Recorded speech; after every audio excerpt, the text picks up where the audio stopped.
Assalamualaikum warahmatullahi wabarakatuh. Alhamdulillahilladzi arsala rasulahu bil huda wa dinil haqq liyudhhirahu 'ala ad-dini kullih wa kafa billahi shahida. Asyhadu an la ilaha illallah wa asyhadu anna Muhammadan 'abduhu wa rasuluh. Allahumma shalli wa sallim wa barik 'ala sayidina Muhammad wa ala ali sayyidina Muhammad. Amma ba'd. Jamaah salat maghrib yang insyaallah semuanya mendapatkan ridha dari Allah Subhanahu wa taala.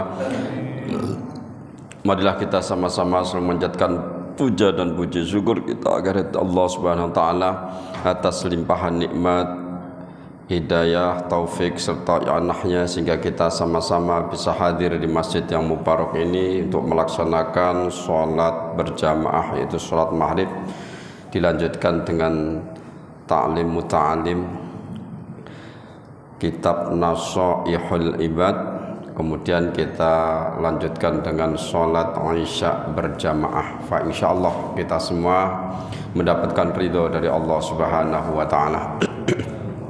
Salat bersalam kita sanjungkan kehadiran Nabi besar Muhammad sallallahu alaihi wasallam. Semoga kita semua selalu memegang teguh ajaran beliau dan kita semua insyaallah menjadi umat beliau yang mendapatkan syafaatnya besok di yaumil qiyamah. Amin ya rabbal alamin. Seperti biasa kita sama-sama akan mengirimkan Fatihah untuk guru-guru kita. Semoga dengan lantaran Fatihah yang kita baca, ilmu kita menjadi ilmu yang manfaat, barokah fid dunya wal akhirah. Ala hadina wa limadin salihah wa ala hadratin Nabi Mustafa Muhammad sallallahu alaihi wasallam wa ala alihi wa azwajihi wa dhurriyyatihi wa khususan Syaikhul Qadir Al-Jilani wa khususan muallif hadil kitab Syekh Abuddin Ibnu Hajar Al-Asqalani wa Syekh Nawawi Al-Bantani wa khususan jami'ah selikor min madrasatil qudsiyah wa min ba'datul ulum syai'ulillahi lahum al-Fatihah. A'udzu billahi minasy syaithanir rajim. Bismillahirrahmanirrahim. Alhamdulillahi rabbil alamin. Ar-Rahmanir Rahim, Maliki Yaumiddin. Iyyaka na'budu wa iyyaka nasta'in. Ihdinas siratal mustaqim, siratal ladzina an'amta 'alaihim ghairil maghdubi 'alaihim waladdallin. Amin. Allahumma salli wa sallim wa barik alaihi wa ala alihi. Ya Rabbi bil Mustafa balligh maqasidana waghfir lana ma madha ya wasi'a karami ya Rabb.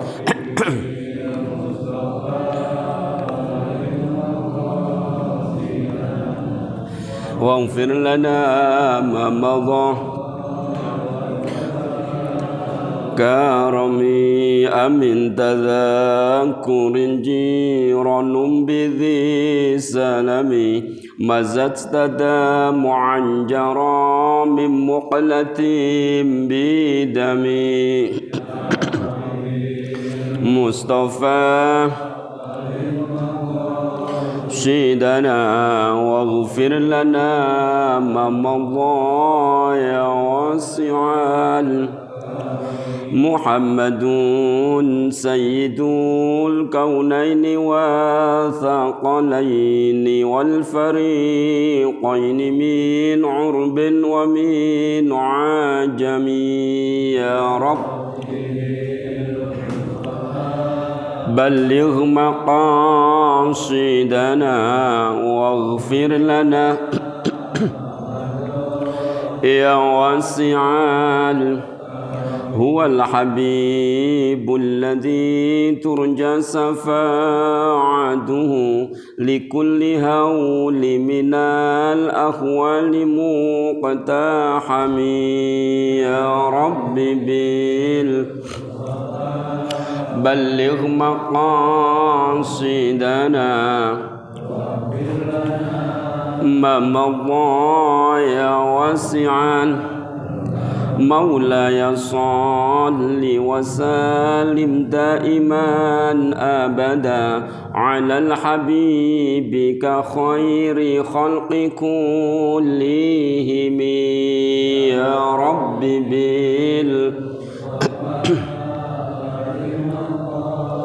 سيدنا واغفر لنا ما مضى اللهم صل وسلم وبارك عليه وعلى آله. قال المصنف رحمه الله تعالى ونفعنا به في علومين في الدين والدنيا والآخرة. والمقالة الثانية قال أبو بكر الصديق رضي الله عنه ثمانية أشياء إلى آخره. Makalah yang kedua, telah berkata siapa Abu Bakar Siddiq radhiyallahu an, samaniyatu asya, ada 8 perkara, hunna ya samaniyatu asnya, zinatun li samaniyatin asya, ada 8 perhiasan yang menghiasi 8 yang lain. Perhiasannya bagi 8 perkara yang lain. Yang pertama, al-afafu zinatul fakri, mencegah dari meminta-minta. Itu zinatul afafi, perhiasan, kalau orang Jawa bilang pepais, perhiasannya orang fakir. Lafal afafu bi fathil aini ai al imtina'u anil mas'alati, artinya afaf itu mencegah, menahan diri dari meminta-minta. Jadi ada orang miskin, orang du'afa, orang nggak punya, kok bisa jaga diri tidak meminta-minta, itu satu perhiasan, satu kemuliaan. Biasanya yang minta-minta itu orang kaya apa orang miskin?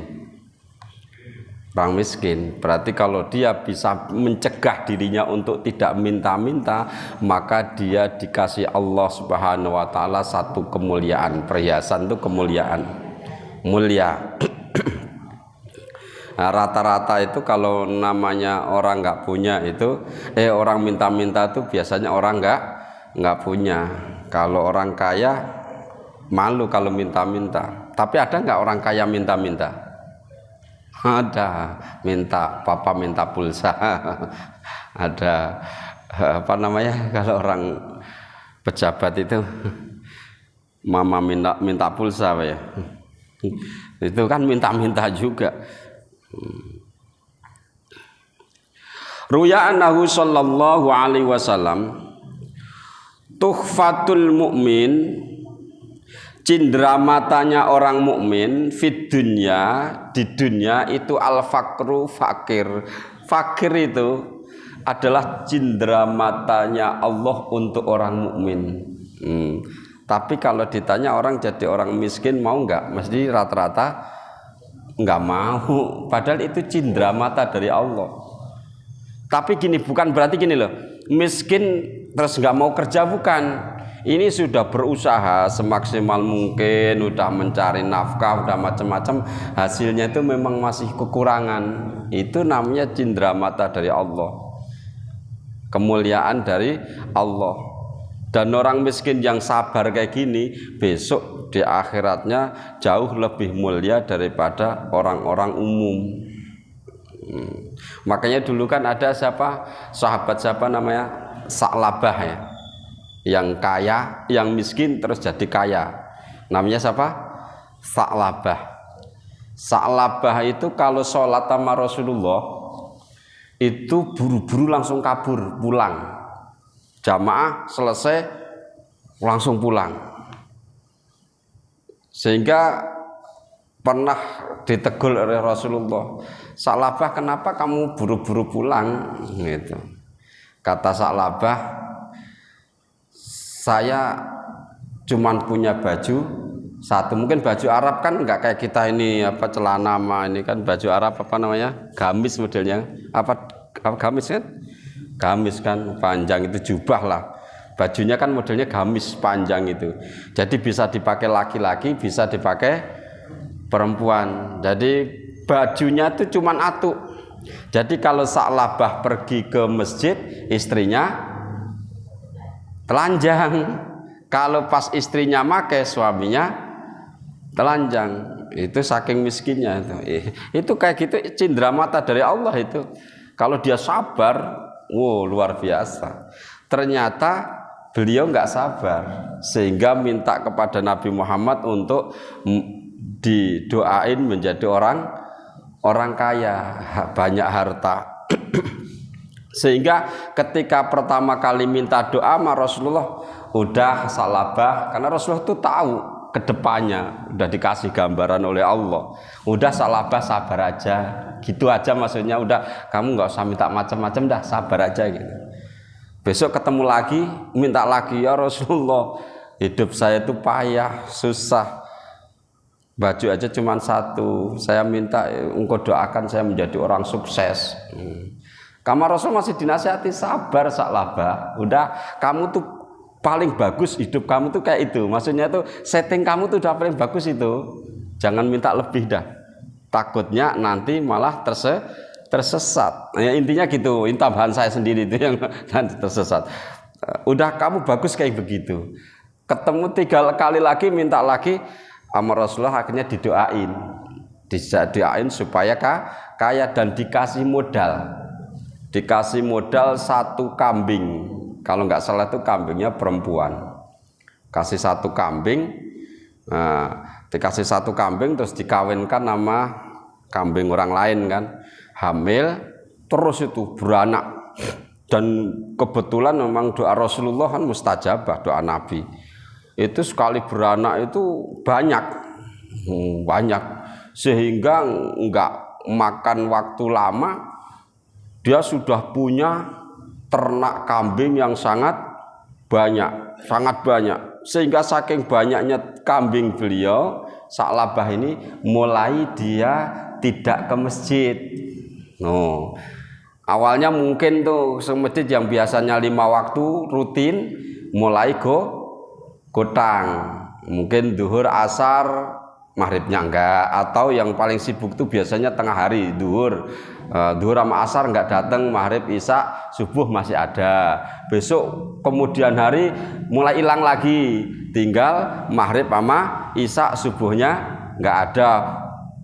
Ganti hari lagi, tinggal maghrib doang, isyanya enggak ada. Dan lama-lama enggak sholat, mesti enggak ke masjid, sehingga enggak ke masjid, disibukkan dengan ternak, sehingga dikatakan di situ saking banyaknya ternaknya Sa'labah itu, lembah-lembah yang ada di Madinah itu penuh dengan ternaknya Sa'labah, saking banyaknya, sehingga 5 waktu itu udah nggak datang. Akhirnya datangnya cuma tiap Jumat. Udah mulai hilang tuh Jumat. Lama-lama Jumatnya juga hilang juga. Udah mulai jauh-jauh, udah mulai nggak kelihatan sehingga Rasulullah nanya sama sahabat yang lain, ini Sa'labah kemana nih, nggak kelihatan. Ya Rasulullah, Sa'labah disibukkan oleh hartanya dengan ternaknya. Sehingga turunlah ayat waktu itu, ayat tentang zakat, untuk mengeluarkan zakat, sehingga Rasulullah mengutus sahabat, kalau nggak salah itu Sayyidina Umar Sayyidina Ali, diutus untuk nemuin Sa'labah, minta untuk mengeluarkan zakat. Kata Sa'labah nggak nolak, cuma dientar-entar, masih sibuk, entar, tapi aslinya sayang, padahal itu yang nyuruh Allah lewat Rasulullah. Benar-benar lupa itu, benar-benar lupa, sehingga turun ayat lagi supaya, karena sudah diminta ditegur berapa kali untuk ngeluarin zakat, Sa'labah nggak mengeluarkan zakat, sehingga turun ayat bahwa Sa'labah kalau zakat jangan diterima. Rasulullah ditegaskan oleh Allah supaya salabah kalau zakat nggak diterima, udah ditolak, sehingga sampai dan dikasih umur panjang. Salabah itu umurnya panjang sampai Sayyidina Ali itu masih hidup, sampai Khalifah Sayyidina Ali itu. Sehingga ketika Rasulullah wafat dia belum sempat menunaikan zakat. Ketika Rasulullah sudah wafat, Abu Bakar yang gantiin jadi khalifah, dia datang untuk membayar zakat. Ya waktu zaman Rasulullah udah turun itu perintah untuk nolak zakatnya salabah, dia mau zakat tapi udah ditolak. Akhirnya di zamannya Khalifah Abu Bakar dia datang untuk membayar zakat. Kata Abu Bakar, gimana saya mau menerima zakat kamu? Rasulullah aja nolak, sehingga enggak bayar zakat ke Sayyidina Umar bin Khattab. Sama kalimatnya, bagaimana mau nerima zakatmu kalau Rasulullah Abu Bakar nolak? Rasulullah nolak, Abu Bakar nolak, gimana saya mau nerima? Sampai Utsman, sampai Ali. Itu kenapa? Karena memang settingnya gitu, Pak. Kita berdoa boleh, berdoa memang harus berdoa, tapi ada orang itu yang memang disetting oleh Allah tingkat kesabaran sampai ke situ. Sehingga kadang mohon maaf nih, orang dikasih sakit, rajin banget ke masjid. Ada nggak? Rajin sakit, kasih sakit, kasih nggak punya duit ke masjidnya rajin. Gantian Allah gocorin duit, terus dikasih kesembuhan dari sakitnya, mulai hilang dari masjid. Ada nggak kayak gitu? Itu berarti sakitnya dia itu harus teguran. Harusnya kalau sembuh justru harus lebih rajin ke masjid. Nah gitu loh. Makanya settingan. Ada setting yang diciptakan Allah jadi orang sukses. Namanya Abdurrahman bin Auf. Abdurrahman bin Auf itu settingnya kaya. Settingnya itu jadi orang yang sugih. Sehingga apapun yang dipegang dia itu kalau dijual mesti laku dan untungnya berlimpah. Sehingga dulu pernah saya ceritakan di Yaman itu ada di Mekah itu karena habis pulang dari perang ya kan, sehingga pohon kurmanya itu enggak dirawat, banyak yang matang dan busuk. Kan pada sedih nih. Waduh, kita pulang dari perang seharusnya panen kurma, malah ternyata kurmanya busuk. Itu semadinah tuh rata-rata itu kurmanya pada kematangan lah, busuk lah.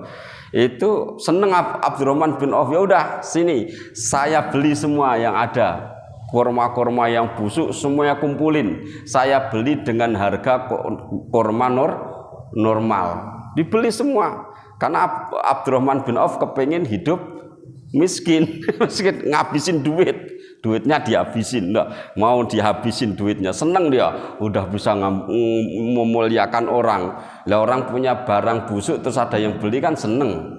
Kita aja umpama nih ada beras kutuan gitu ya di rumah itu, mau ada beras kutuan, harusnya dibuang, tiba-tiba ada yang nyari. Ada yang nyari, kira-kira dikasih apa enggak? Kasih udah gitu dengan harga beras normal yang mahal 12.000 seliter. Wah, seneng banget. Nah ini Abdurrahman bin Auf gitu, kurmanya dibeli dengan harga yang normal, dengan harga sewajarnya kurma itu. Dan ternyata karena setting Allah dia jadi orang kaya ya. Itu di Yaman terjadi pagebluk. Apa ya pagebluk itu? Corona. Terjadi musibah penyakit yang sembuhnya pagebluk itu, penyakit itu dengan kurma busuk. Itu Allah kalau mau bikin setting orang kaya tuh gitu gampang. Sehingga kurmanya Abdurrahman bin Auf dibeli 2 kali lipat dari harga normal. Kalau dia belinya umpamanya sekilo 10.000, dibeli sama Raja Yaman, pemerintahan Yaman itu berarti 20.000 atau lebih. Bukannya tambah miskin, malah tambah kaya. Itu udah setting. Makanya kalau kita sudah berusaha semaksimal mungkin, rezeki yang Allah kasihkan kepada kita ya cuman segitu, ya syukurin. Memang itu udah ini kita. Makanya ada manusia yang mulia di hadapan Allah itu salah satunya adalah orang yang qanaah, menerima apapun. Menerima itu bukan berarti pasrah total ya, nggak ngapa-ngapain, duduk di masjid muter tasbih yang gede klutak, enggak. Itu usaha dulu semaksimal mungkin baru berserah diri kepada Allah, bukan nggak berusaha.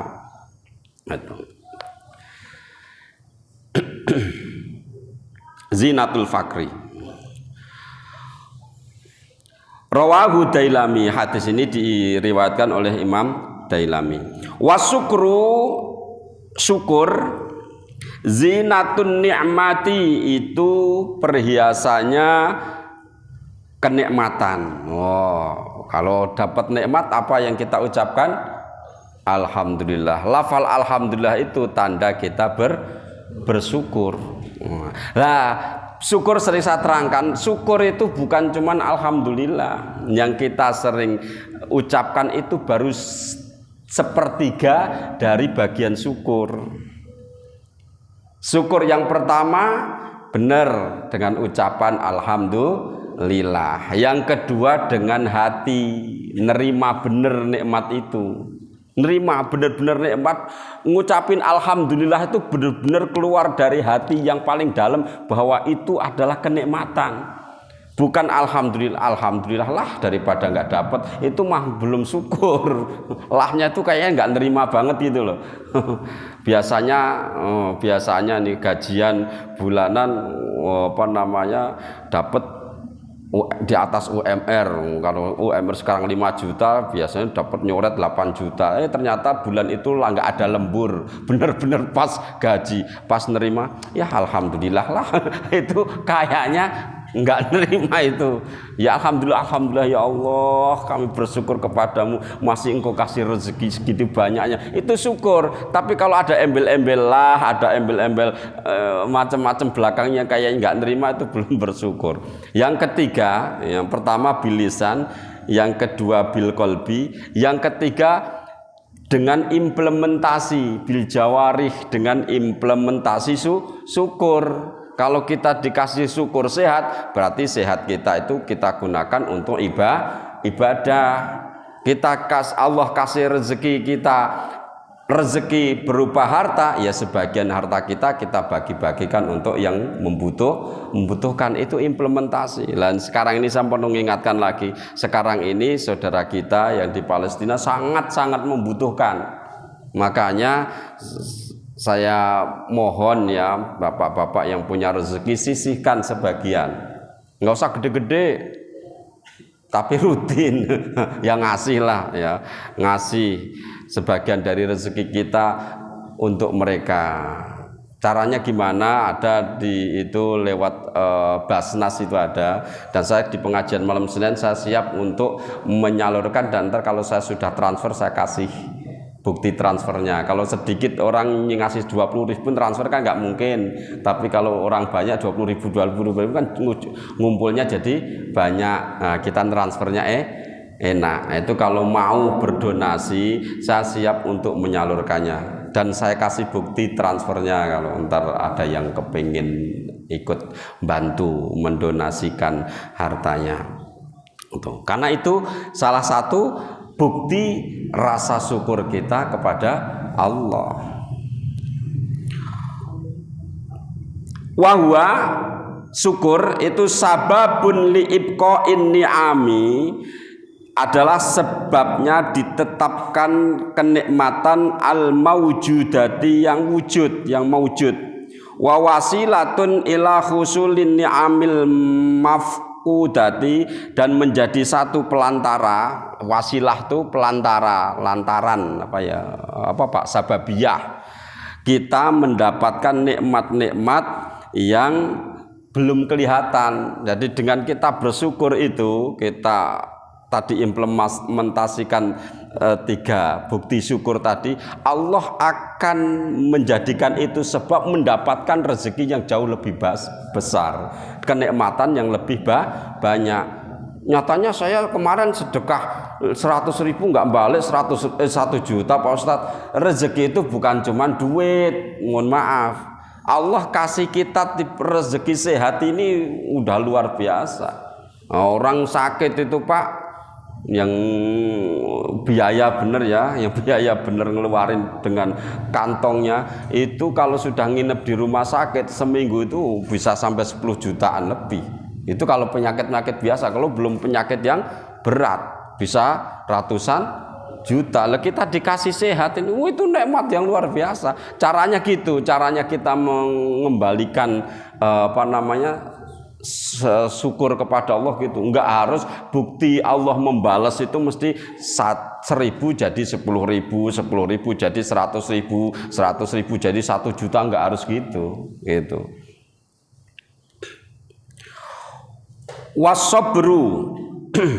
Wasobru dan sabar, zinatul balai, itu jadi perhiasannya ujian, cobaan.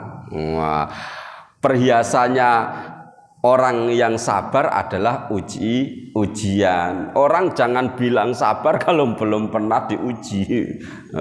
Ujian Allah itu macam-macam Pak. Karena hidup kita ini semuanya ujian. Jangan dikira ujian tuh yang mohon maaf nih sakit-sakitan gitu kan. Napasnya Senin Kemis. Bukan itu doang. Sehat itu juga ujian. Justru banyak yang tertipu dengan nikmat sehat. Ujian sehat sehingga dia lupa sama Allah. Ada satu cerita. Ini diambil hikmahnya aja. Aku baca cerita ini lucu tapi hikmahnya bagus. Kalau mungkin pernah baca atau dengerin di YouTube itu. Ada monyet. Ada monyet naik pohon kelapa lah, pohon kelapa yang gede. Nah, terus ada angin itu debat. Yang satu angin sepoi-sepoi, yang satunya angin topan, yang satunya angin tornado. Semua angin ini ribut nih, 3 angin ini. Kita lomba yuk. Lomba apaan? Lomba jatuhin monyet. Ini ntar hikmahnya bagus. Jadi ada angin itu ngadain lomba bertiga tuh. Kita lomba bagaimana siapa yang paling tercepat bisa jatuhin monyet. Kata si angin topan, lah kalau saya mah paling juga nggak nyampe 1 menit 30 detik juga udah jatuh dia.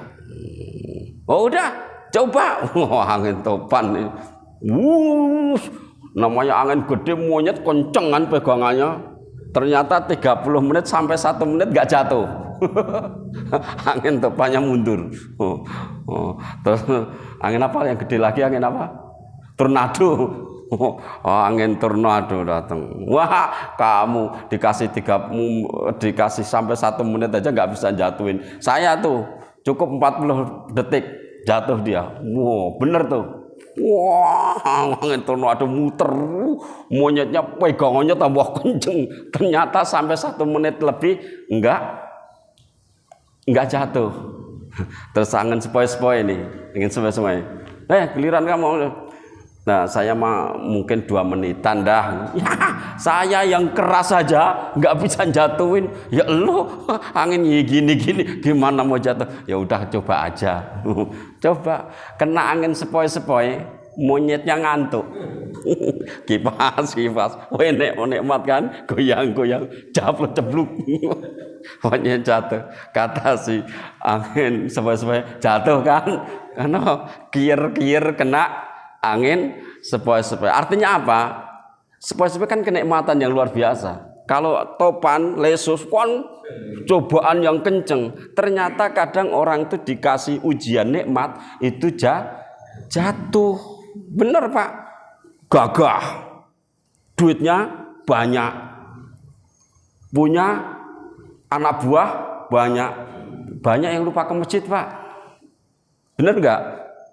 Wah punya duit ngeluyur, ngabur-ngaburin duit. Makanya luar biasa itu ujian.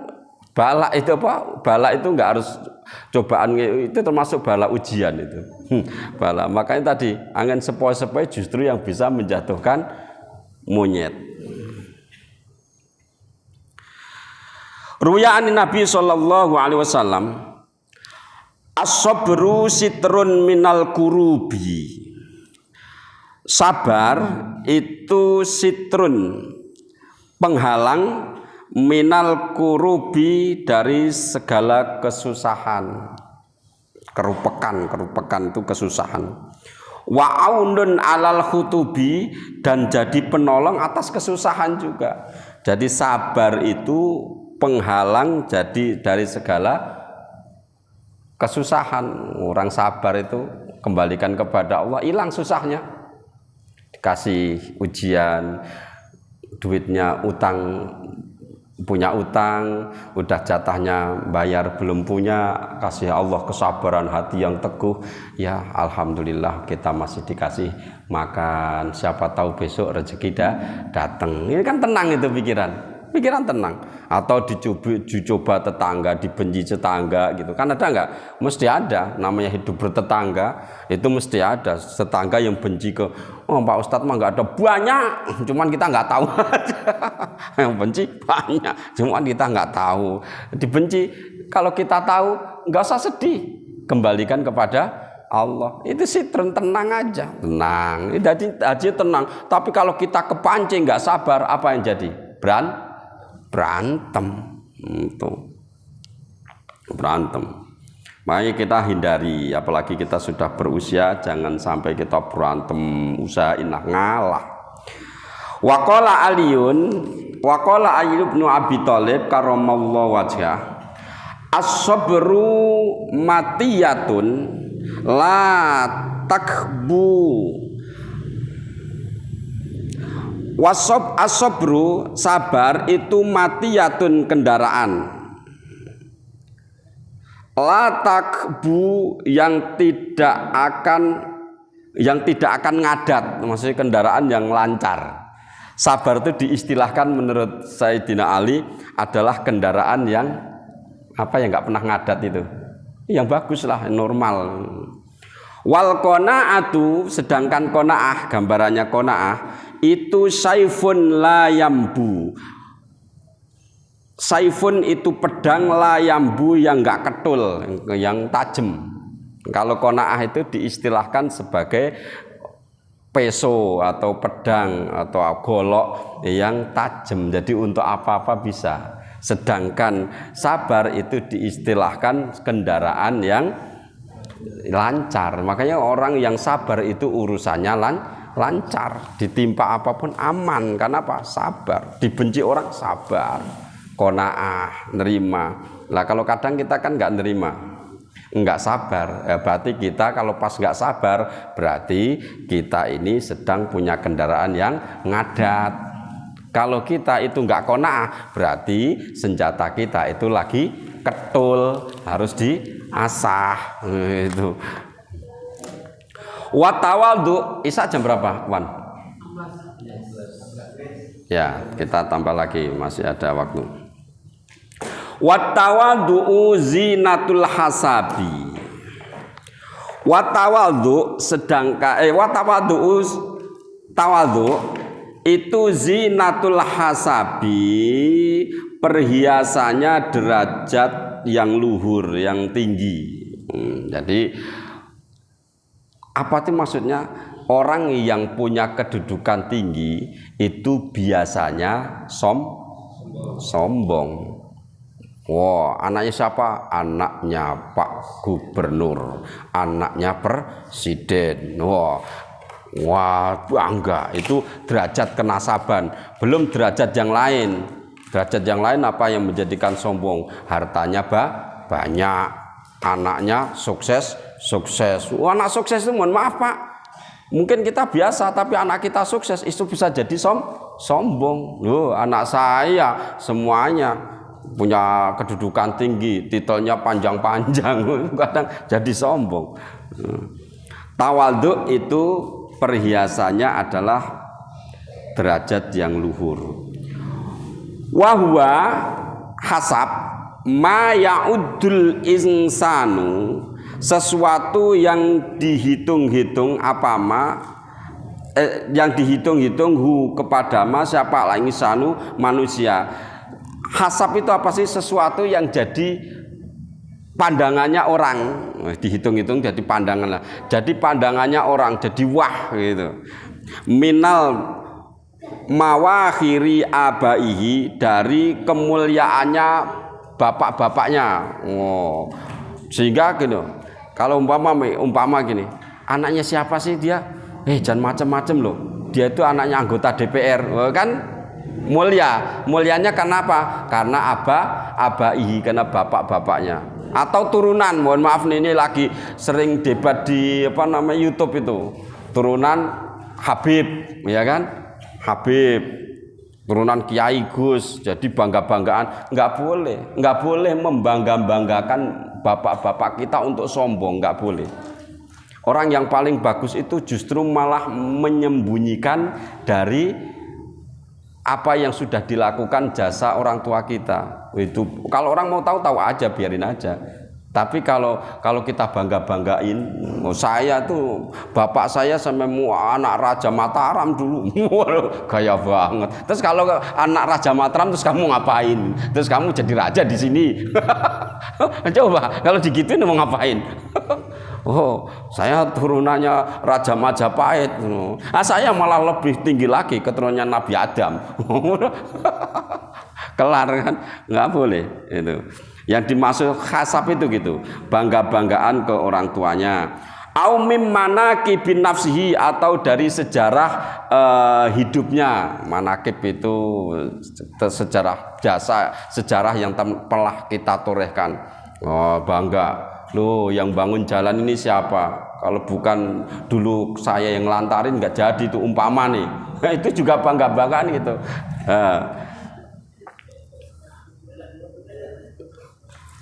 Min dinihi, dari agamanya. Oh, agama bisa Pak jadi bangga-banggaan. Bener. Kampung ini kalau nggak ada saya, belangsat semua. Itu mohon maaf nih.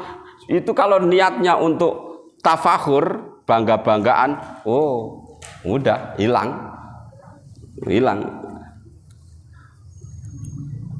Wamalihi, dan hartanya, yang biasa sering diintu harta. Wajudihi, dan kedermawannya. Dermawan sering ngasih tapi omong-omongin, nah itu namanya tafakhur juga, sombong. Yang dimaksud hasab itu dari segi itu pandangannya. Sajaatihi, dan keberaniannya. Dulu di sini ada preman. Siapa? Kalau bukan saya yang ngadepin. Kayak gitu itu bahasanya gitu. Keberaniannya. Famin amaratit tawadhu, sedangkan tanda-tandanya tawadhu itu hubbul humul. Nah, ini bandingannya nih. Ciri-cirinya apa, tandanya tawadhu yaitu hubbul humul, seneng sederhana, biasa-biasa aja. Jadi enggak memperlihatkan ke umpama nih, mohon maaf nih, orang alim, orang alim ilmunya banyak, enggak mau gaul sama kita, ngobrol-ngobrol lah, enggak mau itu sombong. Termasuk bukan humul itu biasa, penampilan biasa. Dia orang pejabat tapi seneng guyup, ngobrol biasa. Dia kiai, ngobrol, kalau pas ngobrol biasa. Itu namanya hubbul humul. Waqubulul haqi, dan mau menerima perkara yang benar, mimman ja'a bihi min syarifin au wadi'in. Mau menerima perkara yang hak walaupun datangnya itu baik datangnya itu dari orang yang mulia maupun orang biasa, orang rendahan. Kalau memang pendapatnya benar, itu terima. Justru saya ceritain ya, saya punya kiai namanya Kiai Sya'roni Ahmadi, sering saya ceritakan tapi nggak apa-apa diulang untuk ini. Itu kedatangan tamunya itu setengah, nggak lempeng bener. Datang dia ke kiai, katakanlah namanya siapa lah, pokoknya Fulan lah, Pak Kiai kenal nih Fulan, ya disambut, dia disambut, datang tamu walaupun enggak normal bener gitu. Nah, dia datang itu membawa bendera merah putih bendera Indonesia, tapi ngikatnya dibalik Pak, putihnya di atas, merahnya di bawah. Harusnya bener kan merah putih. Ya itu ditegur sama Kiai, ditegur, hei Fulan, muamu tangkap polisi loh. Emang kenapa Pak Yai? Ya kamu bendera bener-bener merah putih malah dibalik putih merah, ngutang ke polisi. Enggak lah Pak, ini kan gerimis, kalau merahnya saya taruh di atas, entar putihnya kelunturan menjadi merah semua. Kata Kiai saya, bener juga, bener. Jadi kayak gitu diterima Kiai, masuk akal. Enggak terus, ya bener kamu bener gitu. Kalau merah putih putihnya, walaupun itu enggak tahu luntur apa enggak gitu, tapi masuk akal itu. Kalau merahnya di atas terus kena air, itu takutnya si orang ini Fulan ini putihnya antar jadi merah semua. Lah kalau merah semua kan nggak jadi merah putih Pak Yai. Oh iya kamu bener. Itu tanda humul. Jadi nerima, walaupun orang kayak gitu diterima pendapatnya. Kalau kita kan kadang nggak. Yang datang orang miskin, nggak dianggap di masyarakat, punya pendapat. Siapa sih lo? Berisik aja. Bener nggak? Kadang gitu kita merasa sok gitu. Nah itu nggak boleh. Monggo, mungkin ini aja yang dapat saya sampaikan.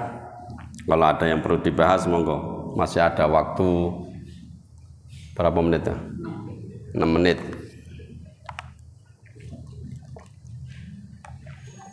Kalau nggak ada saya lanjutkan. Nggak ada ya?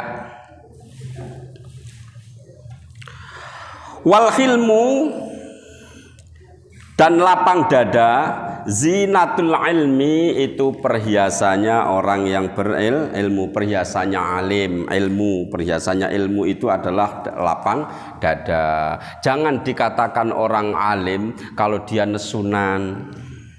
Jangan dikatakan dia orang soleh kalau dia tukang ngambek. Pak Rohim itu alim tapi ambekannya gede, enggak ngalim. Kenapa? Enggak bisa meresapi ilmunya. Makanya ilmu sama akhlak itu harus saling beriringan. Jangan sampai orang berilmu malah enggak berakhlak, sedangkan orang yang kurang ilmu berakhlak. Jangan sampai kebalik. Ya bagus yang orang kurang ilmu berakhlak, itu bagus. Artinya orang yang berilmu harus lebih berakhlak daripada orang yang enggak berilmu. Itu maksudnya gitu. Ruya annahu diriwayatkan sesungguhnya kelakuan kalamat berkata Rasulullah kepada Rasulullah, jariyatun seorang budak, minas sabyi dari tawanan, budak yang hasil dari tawanan. Faqala laha, maka berkata siapa Rasul kepada budak, man anti, siapa kamu? Karena yang di ini jariyah, budak perempuan, jadi pakai anti. Faqalat bintur rajulil jawadi Hatim, saya ini anaknya seorang laki-laki yang dermawan, namanya Hatim, Pak Hatim, kata budak tadi kepada Rasulullah. Faqala sallallahu alaihi wasallam, irhamu, para sahabat yang lain tuh, irhamu, belas kasihani dia, azizi qaumin dalla, mulia salah satu tuh orang mulianya kaum yang sekarang sedang dalam keadaan hina, kan jadi budak. Kasihani dia. Irhamu, belas kasihani dia, ghaniyan iftaqara, kepada orang kaya yang sekarang sedang dalam kemelaratan, susah harta melarat. Irhamu, belas kasihani dia, aliman, kepada orang yang alim. Ini orang alim, orang ngerti ini. Doko bainal juhala, yang yang berkumpul, yang rupak, bainal juhala, di antara orang-orang yang bodoh, sayangi dia, dirawat lah. Artinya apa? Bahwa orang alim itu harus beriringan dengan lapang dada, itu harus beriringan lapang dada. Jadi ya ketika Jariyah ini dia dianggap orang mulia, ya kita harus berlapang dada kepada, memuliakan lagi orang itu. Makanya sayangi dia walaupun dia budak. Itu. Wataladzulu zinatul muta'allimi.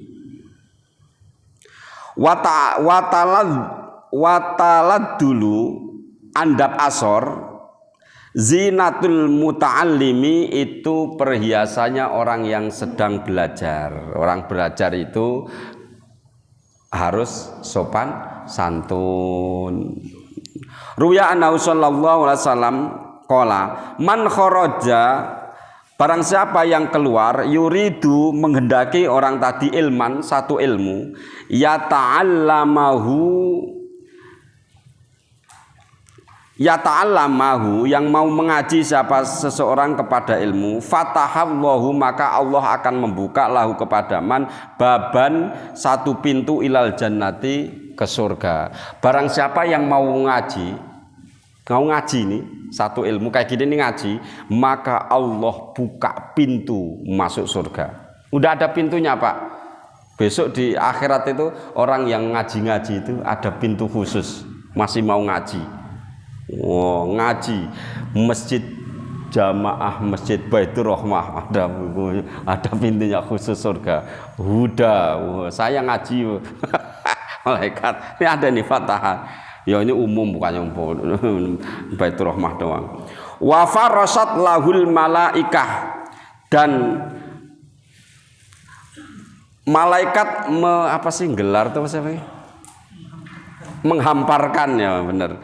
Wa farasat, dan menghamparkan lahu untuk orang yang ngaji tadi. Siapa? Al malaikatu, malaikat, aknafaha, sayapnya. Malaikat akan membentangkan sayapnya untuk orang yang mengaji. Wasollat alaihi malaikatus samawati wahitanul bahri, dan malaikat-malaikat yang ada di langit, juga ikan-ikan, makhluk-makhluk yang ada di lautan semuanya, sholat mendoakan kepadanya. Kalau orang yang banyak dosa, memintakan ampun. Kalau orang tadi orang yang sedang berusaha, ya didoakan semoga usahanya berhasil. Makanya ngaji itu luar biasa itu. Ini perlu diingat-ingat tuh. Jadi orang yang ngaji itu dikasih pintu khusus surga. Yang pertama, yang kedua, orang yang mengaji itu Allah kirim malaikat untuk membentangkan sayapnya melindungi orang yang ngaji. Makanya orang ngaji itu dalam ini kitab ini juga itu kalau meninggal orang itu masih dalam taraf mau mengaji, insya Allah matinya termasuk mati syahid. Tuh. Yang ketiga, orang yang mengaji, malaikat makhluk yang di langit, malaikat dan apa-apa yang ada di langit, dan makhluk-makhluk yang ada di lautan, ya ikan, ya singa laut, ya anjing laut, semuanya itu yang di lautan memintakan ampun dan mendoakan kita. Itu orang yang mau mengaji akan mendapatkan itu. Semoga kita semua matinya dalam keadaan husnul khotimah, termasuk orang-orang yang tetap masih mau belajar. Demikianlah dapat saya sampaikan. Apabila ada keterangan yang kurang pas, kami mohon maaf yang sebesar-besarnya. Wabillahi taufiq wal hidayah. Assalamualaikum warahmatullahi wabarakatuh.